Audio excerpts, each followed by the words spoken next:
प्राचीन काल में एक शक्तिशाली राजा रहता था जिसका नाम विक्रम था। राजा बहुत समझदार और पराक्रमी था, लेकिन उसे हमेशा अपने भविष्य की चिंता रहती थी। वह जानना चाहता था उसके जीवन में कौन से फैसले सही हैं और कौन से गलत। एक दिन राजा को एक प्रसिद्ध साधु के बारे में पता चला जो हिमालय की गुफाओं में रहता था। कहा जाता था कि वह साधु भविष्य को भांपने में निपुण थे। राजा ने साधु से मिलने का निश्चय किया। जब राजा गुफा में पहुंचा तो साधु ध्यान मग्न थे। राजा ने उन्हें प्रणाम किया और अपनी समस्या बताई।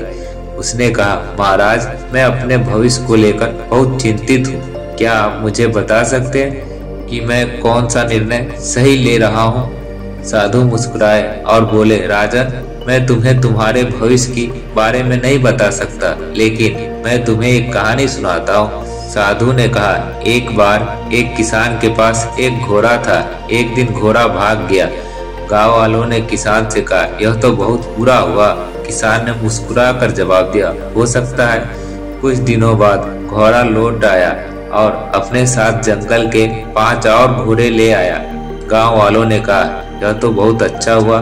किसान ने फिर कहा, हो सकता है। किसान का बेटा उन घोड़ों को ट्रेनिंग देने लगा। एक दिन वह घोड़े से गिरकर घायल हो गया। गांव वालों ने कहा, यह तो बहुत बुरा हुआ। किसान ने फिर कहा, हो सकता है। कुछ समय बाद युद्ध छिड़ गए और हर नौजवान को सेना में जाना पड़ा, लेकिन किसान का बेटा घायल होने के कारण घर पर ही रह गया।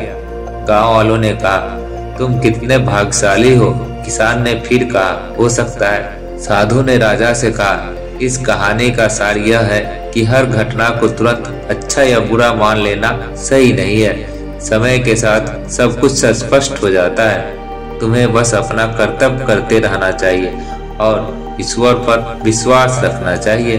राजा ने इस बात को समझा और साधु का धन्यवाद किया।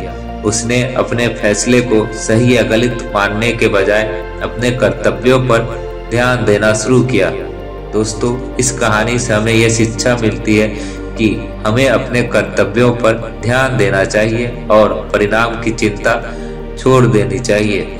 समय के साथ सब कुछ स्पष्ट हो ही जाता है। तो दोस्तों, आपको हमारी कहानी कैसी लगी कमेंट कर जरूर बताएं। अच्छी लगी तो लाइक कर दें और चैनल को सब्सक्राइब कर दें।